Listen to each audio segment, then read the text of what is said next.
Le Premier ministre démissionnaire Cheikh Modibo Diarra n'est ni arrêté ni en résidence surveillée. Les forces armées et de sécurité ont cependant le devoir d'assurer sa sécurité. Ce sont les propos du capitaine Amadou Aya Sanogo, le président du comité militaire de suivi de la réforme des forces armées et de sécurité, et affirme par ailleurs ne pas du tout être contre une intervention extérieure pour libérer le nord du pays. Le capitaine Sanogo évoque ici les circonstances de la démission de Cheikh Modibo Diarra. Il est au micro de Yaya Konati. Ça n'a été qu'une suite logique à tout ce que nous avons prévu, bien sûr, pour la bonne marche de cette nation. Parce que souvenez-vous qu'au lendemain des événements du 22 mars, nous avons fait assez de sessions pour arriver à l'ossature actuelle qui, de notre point de vue et du point de vue de l'ensemble du peuple malien, j'espère bien, était quand même une voie plus rapide de sortie de crise. Et ce qui a donc amené la nomination de M. Cheikh Modibo Diarra comme Premier ministre du Mali. Mais il faut reconnaître que de nos jours, rien ne marchait, parce que le monsieur, au lieu d'être chef d'équipe quand même pour conduire, était presque le point de blocage, pour diverses raisons. À savoir d'abord un Premier ministre qui n'a aucun égard pour d'abord le peuple, parce que quand il dit, c'est même pas qu'il remette une démission au besoin, ça c'est un. De deux, il ne reconnaît pas l'autorité du président de la République, dont nous, qui avons posé l'acte et qui l'avons choisi, reconnaissent toute l'autorité. Et au-delà de tout ça, un Premier ministre qui, en voyage de façon permanente, ne s'adresse à personne, ne rencontre à personne.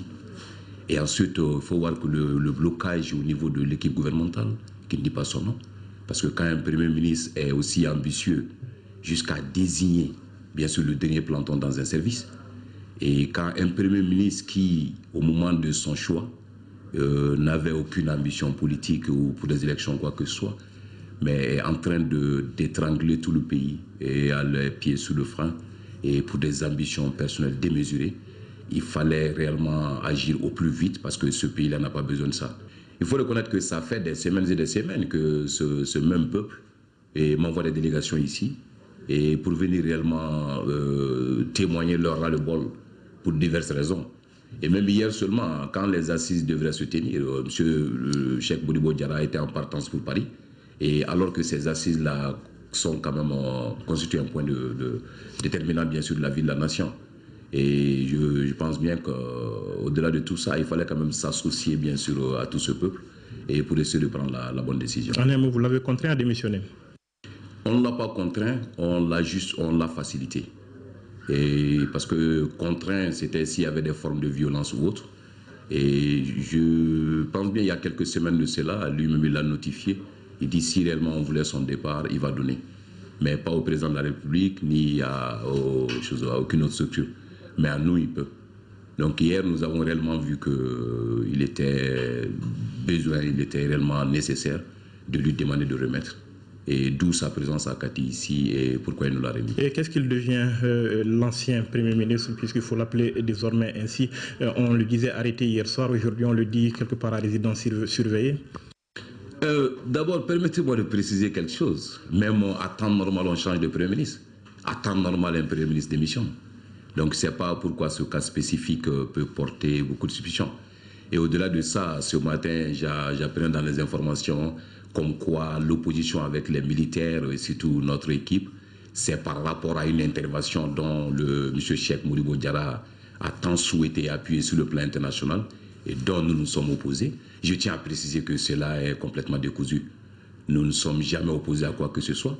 La preuve en est, si vous avez souvenance, il y a un moment quand le président avait fait la demande au niveau des régionaux et donc, qu'est-ce qui fait encore à une intervention extérieure? Nous avons besoin tant que ça peut sauver des populations maliennes. Et quant à Cheikh Modibo Diarra, il va très bien.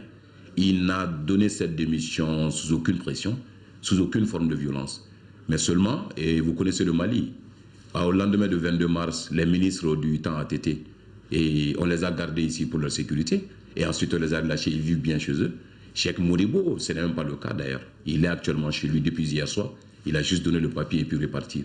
Mais nous sommes dans l'obligation morale et de le protéger, ainsi bien que sa famille, parce qu'on est dans un pays où tout n'est pas que nous. On ne peut pas le laisser à son sort comme ça, surtout au lendemain de telle prise de décision. Cela y va bien. Il n'est ni arrêté. Il n'est ni arrêté ni à résidence surveillée. Le temps que le nouveau Premier ministre soit nommé par son Excellence, Monsieur le Président de la République par intérim, et il passe les consignes, et il sera libre de tous ses mouvements, comme tout autre ancien Premier ministre ou ministre du gouvernement ATT. Donc, ce n'est pas quelles sont les raisons qui nous pousseront quand même à lui rendre la vie difficile ou à lui faire un traitement particulier. Certains ont parlé d'un nouveau coup d'État. Certains partenaires du Mali parlent de votre ingérence dans les affaires politiques. Qu'est-ce que vous répondez? Non, c'est loin d'être un coup d'État. Ce n'est pas quelqu'un qui est démocratiquement élu. C'est un Premier ministre nommé. Et c'est nous, dans l'accord cadre, qui l'avons désigné. Donc, est-ce qu'on peut aller à l'encontre du monsieur gratuitement? Non. Et au-delà de tout ça, et nous rassurons le partenaire du Mali, l'État c'est une continuité. Le Premier ministre pouvait démissionner de lui-même naturellement. Il pouvait être les choses changées par son Excellence Monsieur le Président de la République. Mais l'administration quand même c'est une continuité. Donc je pense que tout va bien et tout est acquis. Le nouveau Premier ministre rentrera bien sûr dans ses fonctions dès que le Président de la République le décidera. Il va faire l'équipe qui d'ailleurs même va être en majeure partie formée par l'ancienne équipe, parce qu'il faudrait réellement qu'il y ait une continuité aussi vite. Donc pour que rapidement, il parle des assises que le peuple malien et l'opinion internationale attendent, et ensuite faire une feuille de route, et finalement attendue par tous, pour que ce pays-là puisse démarrer, et que nous puissions rapidement faire face à notre mission. Est-ce à dire pour vous que l'événement ou l'incident, si on peut l'appeler ainsi, est sans incidence sur la transition? Aucunement. Ces changements d'un Premier ministre, il reconduit les membres de l'ancienne équipe, il en ajoute s'il veut. Tout qu'on fait cette décision revient encore au Président de la République et nous continuons notre mission.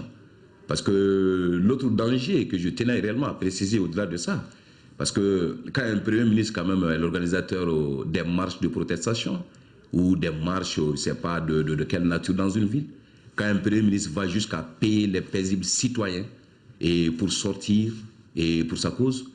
Et pire, quand un Premier ministre arrive jusqu'à payer quand même des officiers, sous-officiers et puis militaires du rang des forces armées pour se lever et l'appuyer ou l'assister au cas où il devrait partir, je pense que là c'est dangereux. On a déjà un acquis, il y a la stabilité et le Mali a déjà connu une avancée sur le plan national et international. Il suffit juste de combler par les deux actes, les assises et puis une bonne feuille de route. Donc en un mot, il devenait réellement un danger pour ce pays.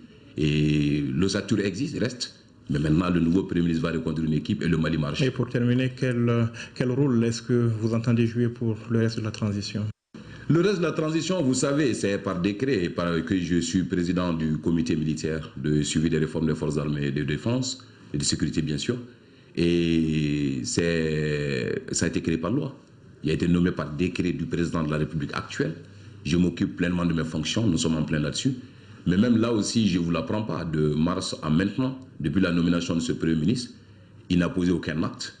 Tout ce que le ministère de la Défense a demandé pour l'équipement ou assister les forces armées de sécurité, et il n'a pas fait mouche, soit disant que réellement, il n'y a rien, ou tout est bloqué. Au moment peut-être où il se trouve quand même dans des hôtels luxe et consorts en Europe ou par-ci par-là. Donc moi, je pense que c'est un peu une insulte vis-à-vis du peuple. Et personnellement, pour être très franc, je m'occupe bien de ma fonction, ça me va très bien. Mais même si demain le peuple malien, je dis bien le peuple malien, pour qui on a fait toute cette concession, ce peuple malien pour qui on a lâché beaucoup de choses, décidait que je joue un rôle autre que président du comité militaire, je vais m'assumer. Mais si tel n'est pas le cas, je m'occuperai bien de mes fonctions et je ne me plains pas. Ce que je peux ajouter à cela, et je tiens à le réaffirmer, et la situation actuelle du Mali est qu'on peut bel et bien avancer. Et nous avancerons. Et même au-delà du cas du Premier ministre, si d'aventure quelqu'un devrait essayer pour des ambitions personnelles démesurées et alourdir le système ou mettre un terme, je n'hésiterai pas une seule seconde à aider et assister M. le Président de la République et pour que celui-là ne soit pas réellement un goulot d'étranglement pour le Mali. On n'en a plus besoin. À votre arrivée, on parlait essentiellement de libération du Nord. Où est-ce qu'on en est aujourd'hui? Effectivement, libération du Nord, c'est vrai. Nous devons réformer et rééquiper cette armée pour deux raisons. Pas pour le Nord seulement, parce que l'armée a besoin. Mais je vous dis aussi que le point de blocage, c'était encore lui. On n'a pas demandé un équipement qu'il a entériné. On n'a pas demandé de moyens qu'il a donnés. Et tout ce qu'on est parvenu à mettre sur place actuellement, c'est là, c'est vérifiable. Et c'est par les petits moyens qu'on a eu par-ci, par-là, pour essayer de remettre quand même l'existant à niveau. et sans quoi il n'a été d'aucune utilité dans ce domaine aussi. Mais si, par exemple, il a toujours ce même message comme quoi c'est sa priorité, mais malheureusement, dans la pratique, on n'a pas vu de priorité parce que juste là, le Premier ministre, M. Cheikh Modibo Diarra, démissionnaire, n'a pas donné un seul équipement à l'armée malienne. Et vous êtes là-dessus, et qu'est-ce que vous faites présentement pour la libération du Nord? On est là-dessus en plein, on se prépare, et vous savez, stratégie militaire oblige, mais je le dis encore, l'armée malienne ne se prépare pas simplement pour la guerre actuelle. C'est vrai, on doit le faire tant que besoin y est, on doit le faire si la décision politique émane. Mais au-delà de ça, l'armée malienne a besoin d'être réformée, rééquipée, et pour quand même que ce citoyen, à tous les niveaux du pays, de l'intérieur ou de l'extérieur, c'est-à-dire dorme tranquille, sachant bien qu'il y a des forces armées capables d'assurer bien sûr la sécurité et la quiétude des populations pour que ce qu'on vit aujourd'hui n'arrive plus.